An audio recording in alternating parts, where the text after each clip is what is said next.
Hello there, and welcome to the All Day Digital Podcast, where we talk to industry executives and thought leaders to get their perspective on a wide range of factors shaping the communications industry. This podcast is brought to you by CoBank's Knowledge Exchange Group, and I'm your host, Jeff Johnston. On today's episode, we get to hear from Marc Dyman, Senior VP Wholesale and Public-Private Partnerships for Kinetic, which is a division of Windstream, and Brian Porter, a telecom consultant with the Tensor Group, to get their thoughts on edge computing and the opportunities it presents for rural telecom operators. The growth in low latency type applications such as augmented and virtual reality or advanced manufacturing processes that utilize machine learning are some of the driving forces behind edge computing. As data storage and processing moves into smaller rural cities, new opportunities will emerge for telecom operators in these markets. Marc's company, Windstream, is actively involved in supporting this trend, and Brian's work as a consultant make them ideal guests to discuss what's happening at the edge. So, without any further ado, pitter-patter, let's hear what Brian and Marc have to say. Brian and Marc, welcome to the podcast. It's great to have you guys here today. We look forward to joining you. Thanks for having us. Yeah, thanks for having us on, Jeff. So guys, the term edge computing feels like a little bit of like a nebulous term, right? It seems like it comes in many shapes and sizes, and I get the sense that there's a decent amount of confusion out there in terms of, what is edge computing? So Brian, maybe I'll start with you. If you can kind of just help us understand, how would you define edge computing? Thanks a lot, Jeff. Yeah, maybe I can bring some clarity to that term, because I agree with you. It's used kind of generically, and just to clarify things right away, the edge has been around forever. It's not some new magical thing. It's existed where it kind of needs to be. Right now, there's kind of a driver towards the placement of compute and storage hardware at or near the customer's location. So, and that's really the edge, right? So you're pushing applications and workflow closer to the user in various forms and shapes. And usually that's combined with connectivity. So that's kind of how I see edge computing. And that's being driven by certain business drivers. And I'll let Marc kind of expand on that as well. But it's faster, more secure access to applications and workflow. It's lower operational costs for cloud, greater flexibility from cloud. Those are kind of the business drivers pushing that architecture out. Yeah. Okay. So let me ask you this, Brian. I mean, could a smartphone be considered an edge computing location or an edge computing device, or could like an on-premise data center? I mean, does that kind of fall within the definition of edge computing, or is that something entirely different? Marc, I'll let you take that. I think it does, absolutely. And I think if you think about prior to the edge, right, there's a core data center network that was developed, right? This is the New Yorks and the Atlantas and the Santa Claras and all these places. And as Brian was talking about, this is just kind of that moving closer to the customer in areas where, now in maybe the far outreaching areas or rural areas, that's now emerging in the same way. And so what started in the core, which was people had on-premise data center applications, have now moved those into the cloud. That's the same thing that's kind of occurring at the edge. It's just a different economics and maybe not as much density that drives some of that. And on the mobile phone, yeah, it could be, right? I think about anybody that has a mobile phone these days, and I think about TikTok as an example. They're generating content, and now that's getting propagated out there in the network, right? So it absolutely can. And anyone with a smartphone is now a content creator, right? So it's going the other way. Yeah, actually, that's an interesting thought, the whole TikTok content creation for edge. I never even thought about that. Yeah, right. You're gathering and computing. And I mean, so here's how I look at it, Jeff. So you think about it this way, right? 5G, right? 5G is an application that will be hosted by two different architectures. One is on-premise, which is infrastructure as a service, edge compute. And then you have near premise, which you have no infrastructure at the customer location. And then that'll be an API to a hosted 5G core, right? And those are kind of the architectures that are playing out. That's how I look at the edge. And Where that goes is dictated by performance, which is typically latency and cost, right? So, do you need it on premise? Do you need it near premise? Do you not need it in the cloud? Great. Okay. No, that's helpful. So actually, that's a kind of a nice segue into kind of where I wanted to go next, which is around some of the main applications, or I don't know, maybe you call them use case scenarios that are kind of driving this whole edge computing industry. And I mean, I've seen some examples of revenue projections growing at like 40% compounded annual growth rate for the next 10 years to these really large numbers. So maybe Mark, over to you. So it's sort of a two-part question, I guess. One would be is, what do you think are some of the main applications or use case scenarios that are really driving this whole edge concept? And then, if we had to use a baseball analogy, I mean, where do you think we are in terms of inning here, and as it relates to the adoption and rollout of these use cases and applications? Yeah, I I would say we'd start just ahead of the applications to look at the investment, right? And if you look at the two big cloud guys, they spent over $40 billion last year, kind of investing in infrastructure. And the reason they did that was to position for enterprise workload migration into the cloud from that premise-based solution to a more flexible, scalable, more in control kind of application that has better reliability.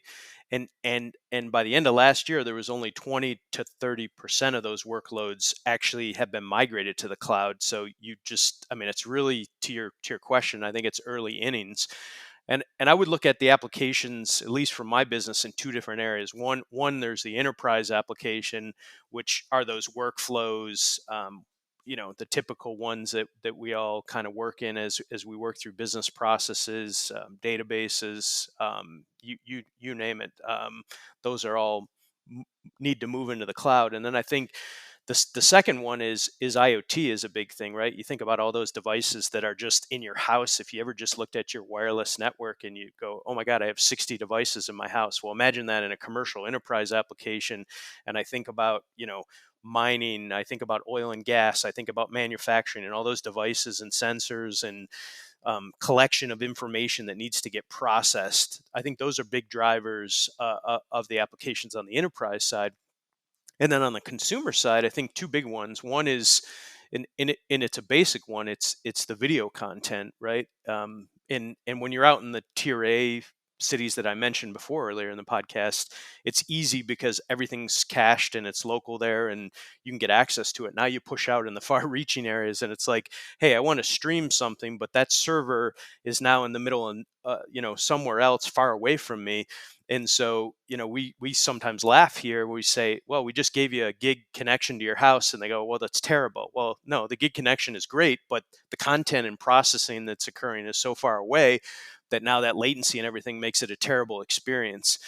And then the last one, and we've seen it thrown out here quite a bit lately, is the metaverse and gaming one, which I think is a real thing. And I kind of chuckle a little bit because I got one of those devices for my birthday this year. And now I find myself jumping in there with my niece and nephew and my son. And we're in there walking around looking at concerts and, playing these games. And you're like, wow, like we're talking on there. And that only as just like I think about the devices that we have from a TV standpoint, right? You were at 720, you went to 1080, now you're at 4K and beyond, 8K, whatever. The same thing is going to incur in those games and in the metaverse, and that's just going to drive more application. And those devices are flying off the shelf, and it's a real thing. So those are the applications I see from my side.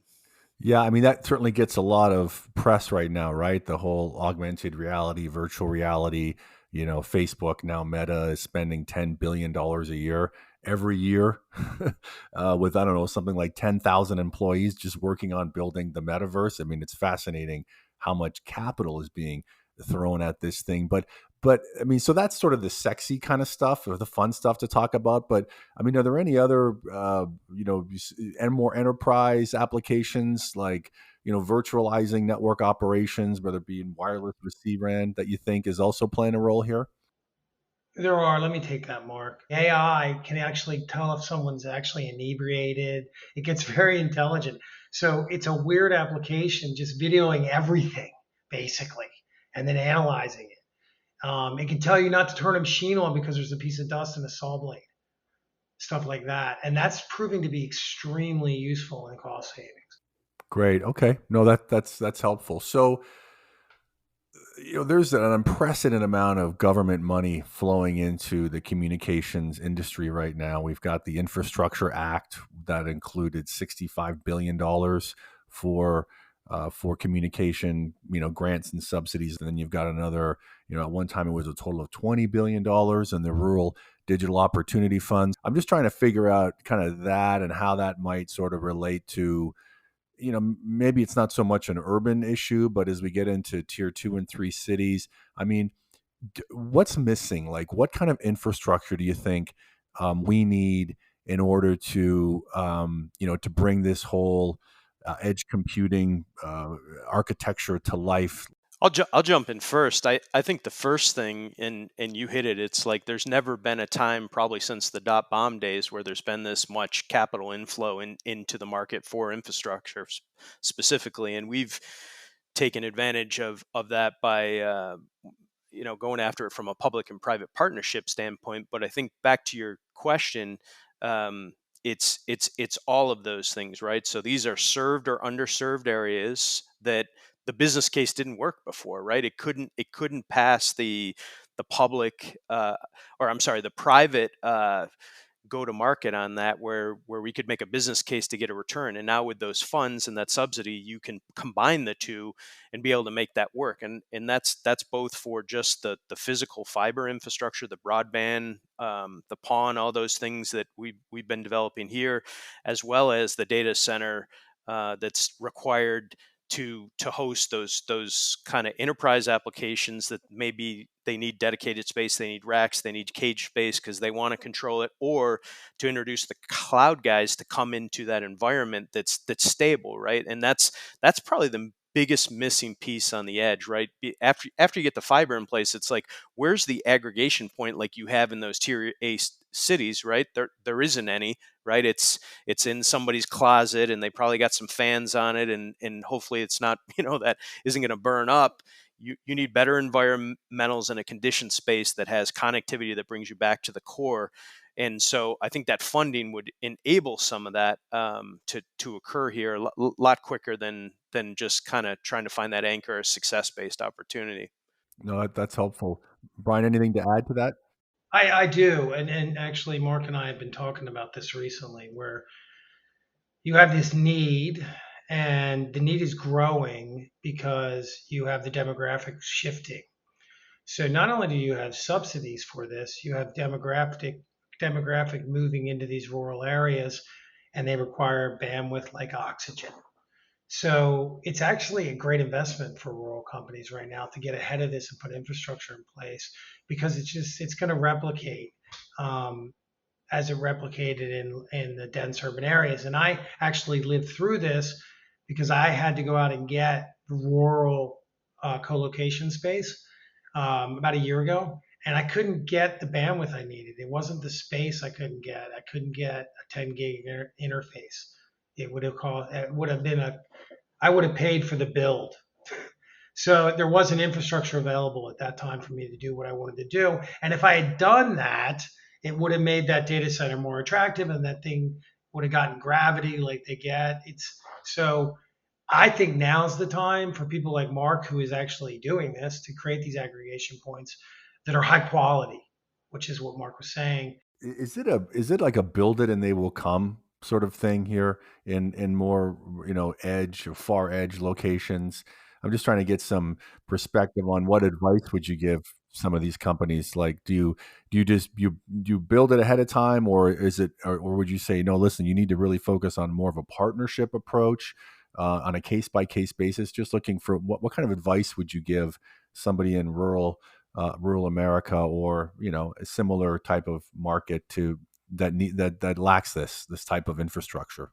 Yeah, I think Brian was saying it there, which is, I think you do have to have some type of anchor to at least make part of the business case. You don't have to make the full business case like you did before, because you have some of the subsidy and money to be able to make that work quicker and give you a little bit time to operate. And I think that's the value in kind of all these things that are coming out.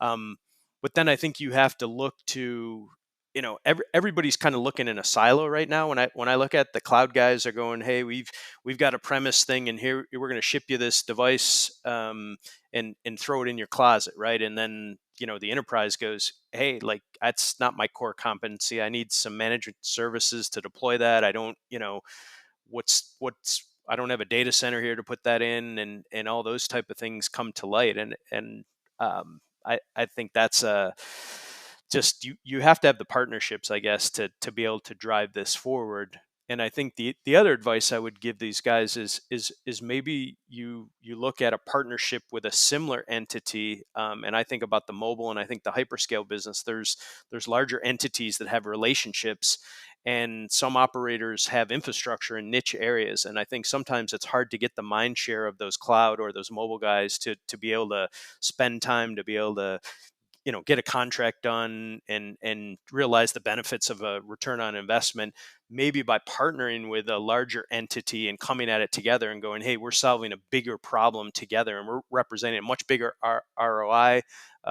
That's definitely a way that we've seen, and we've done these type of partnerships with some smaller operators. So I think that's a great way to go at it. Gotcha. So would you say the the two driving forces for edge computing, just in general terms, are latency and cost, right? So is that's what's really driving us towards adopting edge computing?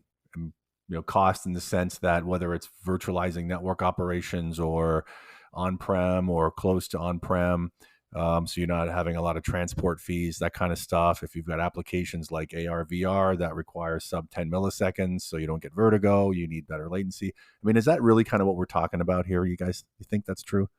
I think that's true, and I think it's the third one too is the ability to scale, right? Like when you're on premise, you're always kind of waiting for hey, I need that equipment. I got to kind of do it myself. I got to store it in the cloud. It's like you click a button and you can scale things up, right? So I think that's the third piece. But yeah, I agree with you on those 2 points, Jeff. Well, we've covered a lot here, guys. This has been great, but I want to make sure that we cover all the sort of salient points while I have you. So, with that, I mean, I'll just open it up.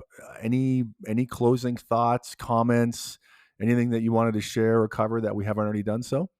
Sure. I'll give my closing thoughts, Jeff. I see the edge movement as a transition to just a more efficient architecture where you have decentralized and disaggregated elements of the network getting closer to the user. Okay, and it's hard to do that. It's hard to get an economic it's hard to get the economies of scale that you need and the cost structure in place to do that in today's market right now, because the guys who are active are self-performing. So you would have to take a lot of risk. So the guys who are going to be successful here are going to be the same trusted guys, and it might take a tribe to do it, right? Are going to build the infrastructure in places where these guys can't get to in time. And there's going to be a lot of opportunity for people because this trend is going to continue for a very long time. And I've watched Marc, I've watched what he's done in my job as a consultant, and he's doing exactly this. He's bringing in smaller guys. He's aggregating their traffic. He's bringing the technology that makes it cost effective. And he's out in front of it probably, Marc, 2 years. So that's the kind of behavior you need to get this done. To build on what you were saying there, this isn't a light switch thing, right? There's some time, there's some looking at different things that are going to scale that can make all those business cases work. And then I know we've said it a few times here, but the partnership side to me is critical, right? No one person can do all this, and I think together you become a collective better force of kind of executing against kind of the needs. And the last thing I would just say is, listen to the customer, right? Like that's the age old thing, but listen to what they're saying and what their desires and needs and what they are, because that ultimately drives what's going to happen here in my mind. Great. Well, let's leave it on that optimistic note. I think that's great. I love opportunity, and I love when people are ahead of opportunity. So kudos to you, Marc, for being in that sort of pole position. Thanks so much, Brian and Marc. It was a pleasure having you on the podcast today. Thanks, Jeff. Thanks, Jeff. Special thanks goes out to Brian and Marc for being on the podcast today. So despite the fact that defining edge computing is easier said than done, My two biggest takeaways are: one, in order to be successful in the edge computing market, partnerships must play a critical role. These partnerships come in all different shapes and sizes. For example, they could be public-private partnerships, partnerships with hyperscalers, enterprises, fiber providers, and so on. And secondly, we're still in the early innings of this whole edge computing market, but the opportunities are big. And those who start to align their business with edge computing now should be well positioned to reap the benefits in the future. Hey, thanks for joining us today, and watch out for our next episode of the All Day Digital Podcast.